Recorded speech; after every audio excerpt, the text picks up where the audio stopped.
Welcome back to Speducation. I'm your host, Brandon Reed, and as always, if this is your first time to the channel, a special welcome to you. Well, it's a new week, and we have a new lesson. What is it? Let's find out. Today's lesson, types of case conferences, revision conference. So last week we talked about initial case conferences and reevaluation conferences. And there may have been some people that were thinking, well, wait a second. Isn't there another case conference that starts with an R? Oh yeah, revision. And you are correct. Those are called revision case conferences. What are they? Well, let's find out. What is a revision conference? Well, the revision case conference is a conference in which the school as well as the parents meet to review progress on IEP goals or other information. Case conference committee makes determinations and then documents the case conference committee's decisions. So basically, a revision conference makes updates to the IEP without changing the whole scope of the IEP.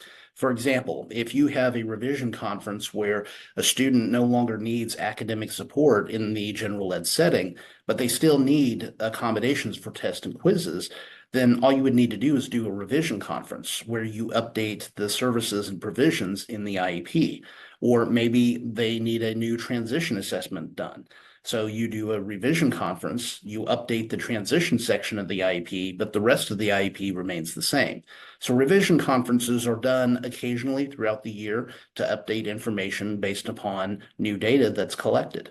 And a revision conference, just like a reevaluation, can be requested by a parent at any time. And there are two ways to go about it. So the first is a revision conference where it's basically like a regular conference. The special ed teacher sends out the notice of case conference, and the special ed teacher, the parent, a general ed teacher, a administrator, and sometimes a counselor, and depending on the age, the student will attend the meeting, and they will discuss whatever changes need to be made in the revision conference. Now, once it's done, the IEP is finalized, the parent signs it, and it's good for another year or until the next annual case conference. The other avenue is that the revision conference can be held without a meeting. And typically, the reason that this is done is because revision conferences don't change the entire IEP, they just change one or two parts of the IEP.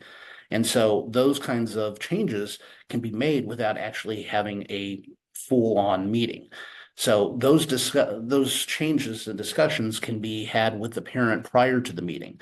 If the parent agrees with those changes, then the special ed teacher will still send out a notice of case conference, but then will hold the case conference without the parent, make the revisions, finalize it, and then send the finalized version to the parent, as well as the procedural safeguards. And then the parent has 10 days to either respond with accepting or rejecting the IEP. If the parent doesn't respond within 10 days, the IEP is automatically accepted into the system. So revision conferences are pretty low key. But what happens if you move from one school system to another school system? Does your IEP come with you? Well, yes, it does. And there's a case conference that goes along with that. It's called a move-in conference. Now, what is a move-in conference? Well, that's actually what we're going to be talking about next week. So if you liked what you saw, you learned something interesting, or you're new to the channel, please click the like button. And if you want updates on future videos, feel free to click the subscribe button and ring the bell for updates on future videos. And as always, if you have questions or comments about special education, or there's a topic that you would like me to cover, please drop a line in the comments section and I'd be happy to help. And until next time, class dismissed.